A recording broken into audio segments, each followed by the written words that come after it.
I'm bragging on Him. A few weeks ago, I was in a vision, and I was standing up on a high place, and I was to see the preview of the church. And I noticed coming from, standing more like this way, facing the west, and coming this way was the lovely bunch of women.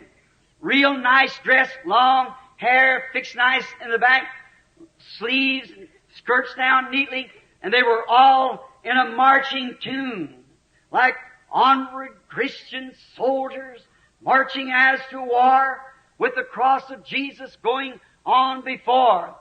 And as they passed by, I stood, and there was something there, some spirit, it was God, and said, "There is the bride." And I looked, and my heart was happy, and she went around this way and passed around behind me. After a while, when she come back this way, it said, "Now the modern church will come into preview." And here come the Asian church up. I never seen such a filthy bunch.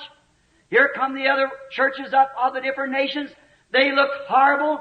And I say this because I'm duty bound to tell the truth before God. And when He said, "Here comes the Church of America now to be previewed," if I ever seen a bunch of devils, it was that. Them women were stripped naked with an old gray-looking thing like a color of an elephant's hide. And there's hole in front of them with no upper part on it at all. And they were doing this kind of stuff that these dances that these kids do out here, that twist and stuff, and that kind of music going on. And when I seen Miss USA come up, I almost fainted. Now this is "Thus saith the Lord." If you believe me to be His servant, you believe me now. I wouldn't say that for nothing in the world. There's not enough money in all the world to get me to say that if it wasn't true.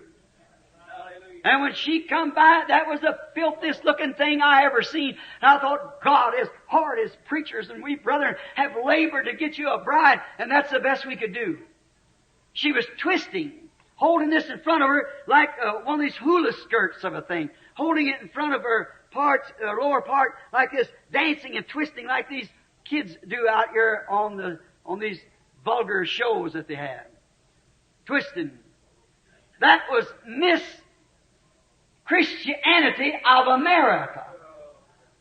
So help me, by the help of God, that's what it looks like in His face. I could have fainted.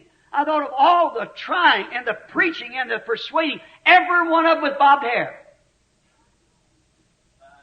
And they were twisting and carrying on, holding this, and from they come around where I was standing there with this supernatural being. I couldn't see him. I could hear him talking to me. He's right around me. But when they turned this way, they'd hold this, just twisting and laughing and going on, carrying on like that, holding this in front of them. Now me standing in His presence there and His servant. And of all I tried, that's the best I could do. I thought, God, what good did it do me? What good did it do all the crying and begging and persuading and the great signs and wonders and miracles that you showed, and how I stood there and go home and cry after preaching to them and things, and what good did it do me? And then I have to present something like that for you for a bride. And as I stood there looking, she passed on by, and you can imagine the back part of her with nothing on, holding this in front of her as she went shimming by like that to this twist, throwing her limbs out like that, and it was vulgar how she was carrying on her body, shaking around like that. Now, you say, what does it mean, Brother Branham? I don't know. I'm just telling you what I seen. And when she passed by like that, I looked at her, and I just got real faint. I just turned around and thought, God, I'm condemned. There's no need of me trying any. I just might as well quit. Miss Carl Williams, if you're sitting here in that dream that you told me about a while ago that you had the other night that's been bothering you, there it is. The steering wheel's taken from my hands. Then, I just thought I just might as well forget it. I was gone. Then all of at once, I heard it coming again. And coming up on this side, come the same bride that went around this way.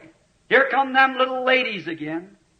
And each one of them was dressed in their national garb from where they come from, like Switzerland, Germany, and so forth. Each one wearing that kind of garb, all long hair, just exactly like the one at the first. And here they was coming, walking onward, Christian soldiers marching as to war. And when they passed by the preview stand where we were standing, just all at once, every eye went that way, and then they turned back, and on they went marching.